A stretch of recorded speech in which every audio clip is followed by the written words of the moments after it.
Barang siapa menjual BBM yang di luar standar dan spesifikasi yang ditentukan itu pidana. Jadi jangan main-main dengan isu pangan dan energi karena ini menyangkut hajat hidup orang banyak. Sementara kita ini kalau dari komposisi impor BBM itu 53% itu dari Singapura. Dan itu telah berlangsung puluhan tahun, Mas. Bukan hanya puluhan tahun saya kira. Kalau kita baca dari buku saya itu ratusan tahun, Mas. Itu bahkan World Bank itu nulis surat kepada Menteri Keuangan. Nanti bisa dilacak Menteri Keuangannya pada saat itu siapa. Yang intinya pemerintah nggak usah bangun kilang. Ya, bisa dibayangkan. Dan itu sekarang lagi di reshuffle, dikose ulang permainannya oleh pemerintah baru. Sehingga kan pasti ada efek samping itu. Negara kapitalis tidak mengakui kita sebagai negara kapitalis. Negara sosialis tidak mengakui kita sebagai negara sosialis. Ya, sifat kita, Mas. Kata Gus Dur dulu. Kita bukan negara agama, bukan negara sekuler. Terus negara apa, Gus? Negara bukan-bukan.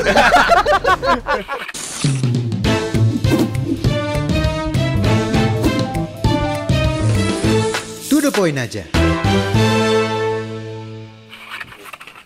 Assalamualaikum warahmatullahi wabarakatuh. Kembali lagi di To the Point aja, Sindo News. Kita beberapa hari ini banyak menghadapi situasi terkait dengan persoalan energi, migas, dan lain-lain.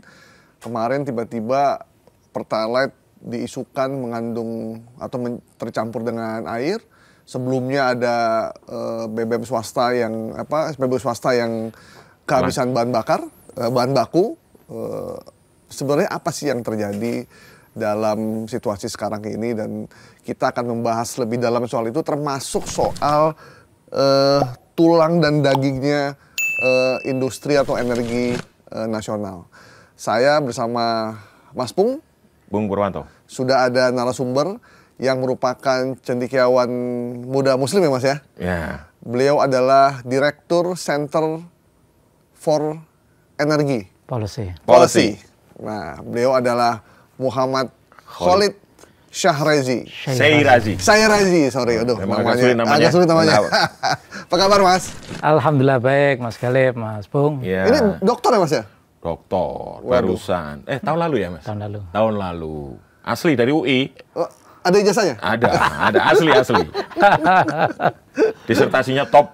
Nah, itu. Saya sudah dikasih bukunya soalnya kemarin. Berarti cocok ya kita ngomongin A sampai Z soal energi nih, Mas? Siap. Tepat. Karena ini urusan energi, ini urusan perut rakyat Indonesia dan urusan bangsa juga. Kalau nggak ada energi kita, waduh, bahaya ini. Bisa jadi perang panjang kalau urusan energi. Bahkan di dunia itu kalau urusan energi bisa jadi perang saudara, Mas. Ya. Ada Pak Presiden Prabowo kan selalu pesan. Ada food, energy, and water. Nah, itu yang sekarang dari ininya Pak Prabowo ya. Oke, jadi gini, Mas Khalid, mungkin yang pertama ini kita mulai dari rame-rame di Jawa Timur ya. Ada isu katanya di sebuah SPBU ada produknya Pertamina dicampur air gitu, dan itu disebarkan oleh pejabat publik lagi ya. Nah, ternyata itu tidak benar gitu. Nah, apa yang kalau Mas Khalid melihat fenomena begini nih kan? Apa yang di benak Mas Khalid ini kan menimbulkan keresahan ya. Seperti apa seharusnya yang harus dilakukan? Ya, saya kira isu ini ekor dari masalah pembatasan impor oleh SPBU swasta. Jadi ekornya banyak sekali. Berarti masih panjang itu ya? Masih panjang. Dan 2 bulan terakhir nih kayaknya. Masih terus ya? Masih terus.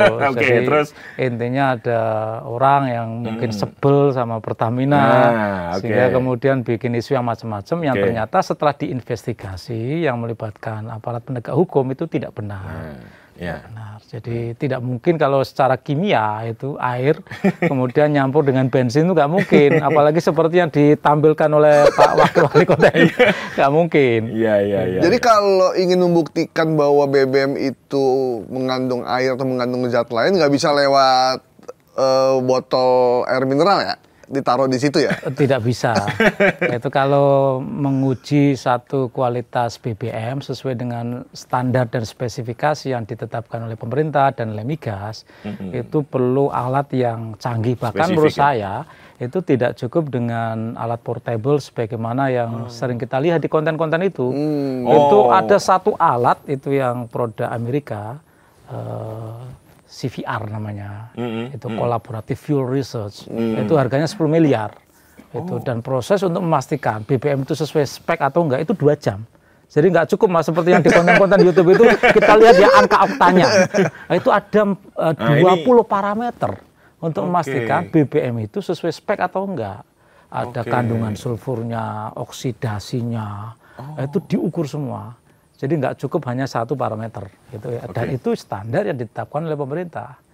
Jadi secara saintifik itu nggak mungkin lah kalau seperti tampilan satu botol itu kemudian ada air, ada itu. Kalaupun misalnya itu kan kemungkinan kalau misalnya BBM yang tambahan etanol, karena etanol itu punya sifat namanya higroskopis. Jadi dia ngikat air, narik air.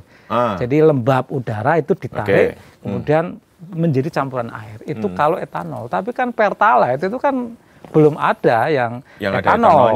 Kandungan etanol itu yang sudah dimiliki oleh produk Pertamina itu kan Pertamax Greens 95 mas. 95 ya? 95 itu yang ada kandungan etanol mandator itu 5%. Tapi kalau Pertalite kan nggak ada. Nggak ada? Nggak ada, jadi nggak ada. Jadi komposisi itu yang campuran itu agak. Berarti kalau ada pejabat publik yang mempertontonkan aksi yang terkesan heroik di awal itu apa maksudnya mas? Ya saya kira beliau mungkin sudah menarik ya dengan menyatakan, saya tidak tahu ini sumbernya dari mana, cuma ada orang datang dan kemudian membawa botol ini ya saya sampaikan. Tapi beliau ternyata kurang hati-hati sehingga tidak memastikan itu sumbernya itu dari mana. Itu kok tiba-tiba ada satu cairan di dalam botol isinya itu campuran bensin dengan air itu. Kalau standar dari SPBU sendiri sebenarnya mereka sudah ada uji petik gitu ya? Itu ya, salah satu uji laboratorium mas. Oh gitu? Uji laboratorium terutama kalau melalui proses kilang. Jadi blending yang saintifik, yang mengikuti kaidah ilmiah. Jadi racikan komposisi kimianya itu presisi itu ya dari produk kilang. Dan itu semua BBM yang diproduksi di kilang Pertamina itu setahu saya, termasuk saya pernah mendapatkan materi presentasi mereka, saya diajak untuk langsung melihat bagaimana proses produksi BBM. Itu sangat ketat sekali. Sangat ketat sekali. Bukan kayak itu campuran cat ya, bukan ya kayak gitu ya? Nggak bisa. Kalau itu namanya ngoplos itu namanya. Kalau ngoplos dalam pengertian blending itu benar. Semua produk BBM itu hasil oplos quote unquote blending. Karena apa? Produk BBM itu bahan mentahnya namanya nafta. Nafta itu dengan angka oktan yang rendah ya, sekitar 60-an ya. 60, kemudian agar dia menjadi produk yang layak jual sesuai dengan produk yang yang mau dijual sesuai dengan spesifikasi itu harus dinaikkan oktannya. Nah itu nanti ada campuran aditifnya, nanti ada HOMC-nya, ada high oktan mugas komponen, jadi biar oktan boosternya, kemudian macam-macam, ada campuran pewarnanya gitu, untuk menentukan ini jenis BBM apa, dan itu saya kira sangat ketat, jadi tidak mudah bagi pemain ya operator sebesar Pertamina untuk mengkhianati proses saintifik seperti itu. Hampir tidak mungkin itu terjadi misalnya di luar kilang ya. Katakan kilang, terus ketika diangkat tangki itu kemudian dicampur di sebuah tempat itu? Nggak mungkin. Nggak mungkin? Nggak mungkin, kecuali pengoplos. Ya. Pengoplos memblending sendiri tanpa kaidah saintifik mungkin saja. Dan itu kan sudah fraud kan? Itu sudah pidana ya? Sudah pidana, karena sudah melanggar Undang-Undang Migas. Barang siapa yang menjual, itu Undang-Undang Migas ya? Undang-Undang Migas. Barang siapa menjual BBM yang di luar standar dan spesifikasi yang ditentukan itu pidana. Gitu. Termasuk pemilik SPBU akan kena sanksi? Kena sanksi. Kalau dia melakukan terbukti, itu? Kena sanksi. Artinya kalau pemilik SPBU melakukan itu berarti kebodohan? Karena dia bunuh diri. Dan pasti ketahuan? Ketahuan. Ketahuan. Dan memang ketika di 300 SPBU di Jawa Timur, tidak ada satupun yang dianggap melakukan pelanggaran dengan mencampurkan Pertalite dengan air oleh Iyalah, itu Lemigas kebodohan dan bunuh diri saya kira. Polda Kalau Metro. itu secara sengaja dilakukan, ya kecuali misalnya ada campuran air sedikit karena misalnya ya tangki timbun itu kan harus dibersihkan secara periodik. Oke. Itu kan mungkin ada korosi, Ada, oke. ya rembes, kemudian ada campuran air. Tapi itu pun tidak seperti komposisi yang ditunjukkan oleh Pak Wali Kota itu. Itu secara saintifik itu nggak masuk akal. Gitu. Mungkin dia belum ketemu Mas Solid nih, jadi mesti dikasih tahu sebenarnya. Tapi kalau orang yang sengaja membuat isu itu dengan memasukkan air di dalam Pertalite itu pidana nggak? Pidana. Itu Sama. kena juga itu? Kena juga. Oke. Kena juga. Berarti bisa diproses hukum ya? Bisa diproses hukum. Makanya Oke. menurut saya tidak boleh orang dibiarkan tanpa efek jera. Untuk hanya demi konten misalnya. Itu nggak boleh. Karena sekali lagi seperti tadi yang disebut oleh Mas Galib itu, energi itu hajat hidup orang banyak. Betul. Hidup matinya suatu bangsa. Kalau kita misalnya mengalami shortage energi, itu BBM itu misalnya 2 hari saja, kolap kita. Nggak mungkin, karena kita belum bisa puasa BBM. Jadi buat kita jangan bermain-main dengan isu energi ini ya, karena itu sangat berbahaya dan membuat kepercayaan publik jadi makin menurun. Kalau terjadi pembulian besar-besaran atau masyarakat marah, SPBU-nya dibakar segala macam kan menjadi masalah besar sebenarnya. Saya kira iya. Jadi jangan main-main dengan isu pangan dan energi karena ini menyangkut hajat hidup orang banyak. Jadi saya kira kita percayakan kepada pemerintah yang sudah membuat standar sedemikian rupa ya, termasuk sertifikasi, ada KAN ya, ada Lemigas ya. Kalau misalnya kilang itu ada sertifikasi dari KAN ya. Kemudian untuk produknya itu ada sertifikasi dari Lemigas. Itu kita percaya kepada otoritas yang punya wewenang untuk menetapkan bahwa itu sesuai dengan standar. Jika misalnya itu didiskreditkan, orang nggak percaya, kemudian itu bahaya ya? Bahaya sekali saya kira. Orang nanti mau percaya siapa kalau begitu gitu? Iya, kan ya saya kira mau nggak mau orang boleh misalnya ya kecewa dengan Pertamina terkait dengan isu tata kelola ya, ada isu oplosan itu. Tetapi kita tidak bisa mengingkari fakta bahwa Pertamina adalah state arm, alat negara untuk memastikan energy security. Coba bayangkan Mas, Pertamina itu punya 7.000 SPBU. Tentu saja di antara itu kan tidak semuanya punya langsung dikendalikan oleh Pertamina ya. Ada swasta namanya yang Koko, ada Kodo. Kodo. Yang Kodo itu yang dealer operated itu kan kadang mungkin ya ada pengusaha yang kurang teliti atau memang ada yang nakal. Itu kan kalau banyak kan pasti ada yang itu ya. Itu yang itu aja yang ditindak, tapi jangan kemudian quote unquote reputasi Pertamina itu dihancurkan karena itu bahaya. Bahaya sekali. Yang bisa mendistribusikan BBM satu harga sampai ke pelosok itu kan Pertamina.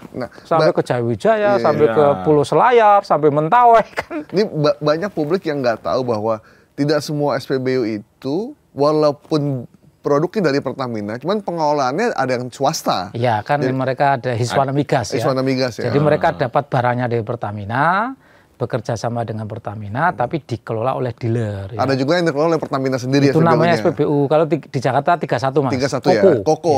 Itu 31. Company operate ya. Iya, kalau yang kode yang swasta berapa?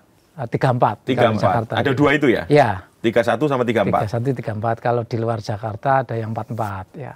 Oh, ada 44. 44 kalau ya sesuai dengan kode. Jadi, ya, kode daerah kali. Ini penonton mesti ngerti nih, membedakan itu ya. Iya.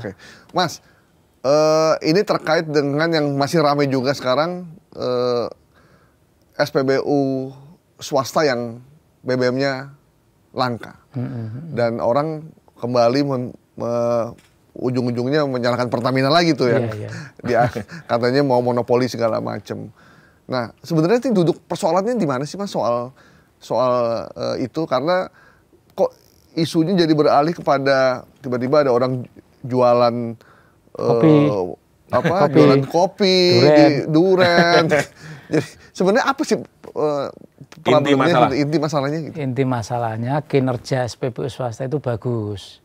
Jadi sales mereka meningkat, sehingga penjualan mereka itu melampaui dari RKA 2025. Jadi mereka sudah mengajukan kepada pemerintah rencana impor BBM sekian. Ya misalnya 100.000 kiloliter. Itu untuk 1 tahun ya. Ada yang 400.000 kiloliter untuk 1 tahun. Oh, jadi mereka 2025 ini untung ya? Makanya untung, mau minta lagi. karena naik, minta. Jadi September sudah habis kuota itu. Kayak Shell itu sudah 99% realisasi impor. Sehingga mereka sudah tidak punya kuota untuk impor lagi. Lah pemerintah di sisi lain ingin membatasi impor. Jadi impor jangan sampai lebih daripada rencana. Ya, setahun yang sudah ditetapkan itu. Gitu. Nah sementara Pertamina itu masih punya kuota impor. Jadi realisasi impor Pertamina Patraniaga itu sekitar sampai September 2025 itu baru 66%. Kenapa nggak pakai kuotanya Pertamina? Sehingga secara agregat tidak menambah impor. Kuotanya terjaga gitu ya? Kuotanya terjaga. Dan itu kan kewenangan pemerintah. Itu masalahnya. Untuk membatasi impor. Karena apa? Impor BBM itu terkait dengan macam-macam. Ya, terkait dengan kurs juga, karena kan kita harus menguras sekitar untuk impor BBM itu sekitar 26 billion setahun, ya sekitar 450-an triliun, kan itu menguras cadangan devisa yang dampaknya tentu saja pelemahan nilai tukar rupiah, karena menambah defisit neraca perdagangan. Itu tadi menjaga neraca perdagangan. Betul, dan itu kan jadi tidak sembarangan impor. Tidak sembarangan. Tapi bukannya udah dibahas tuh di DPR, di kementerian juga sudah mulai dijembatani itu. Iya. Ada yang sudah ngambil. Sudah. Ada yang belum. Ada yang belum. Cuma ya awalnya kan saya mengikuti proses itu sudah ada kesepakatan tripartit ya, ada pemerintah sebagai fasilitator mengundang dari pihak Pertamina dan SPBU swasta, intinya deal. Waktu itu kan mereka kita akan mengambil base fuel ya, base fuel itu sudah dijelaskan ya, base fuel itu minyak murni. Belum ada campuran apapun. Ya, belum ada campuran apapun. Tiba-tiba kargo sudah masuk, tiba-tiba mereka menolak. Ya, kalau persyaratan-persyaratan lain kan sudah diikuti, itu ada joint surveyor ya. Jadi bareng-bareng ini memastikan kualitasnya sesuai. Ya udah diikuti. Tapi ternyata kemudian setelah sampai di Merak itu ya ada kargo yang tertahan, mereka nggak mau beli karena ada kandungan etanol 3,5% ya. Jadi mereka menolak. Kan kesepakatannya base fuel. Saya kira kita juga tidak bisa menyalahkan Pertamina Patraniaga karena waktu itu kan pemerintah minta pokoknya 7-10 hari barang itu sudah ada. Jadi SPBU swasta bisa ngambil barang itu. Dan kan nggak mungkin proses untuk importase pengadaan itu kan paling nggak kan ya seminggu 2 minggu kan ya. Jadi mungkin itu dari kontrak sebelumnya yang sudah ada request khusus dari Patraniaga tambahan etanol 3,5%. Nah sekarang kemudian mereka mengimpor lagi nih, Pertamina Patraniaga khusus mengimpor yang betul-betul base fuel. Murni. Dan itu swasta kan sudah kita baca ya di berita ya. Sudah ada yang clear, sudah ada yang mengambil, sekarang sudah mulai terisi lagi stoknya. Ya BPAPR sudah, kemudian AKR sudah. Vivo ya. BP AKR sama Vivo yang sudah ya. Sudah. Yang masih belum kan, saya kira mungkin kita tunggu saja.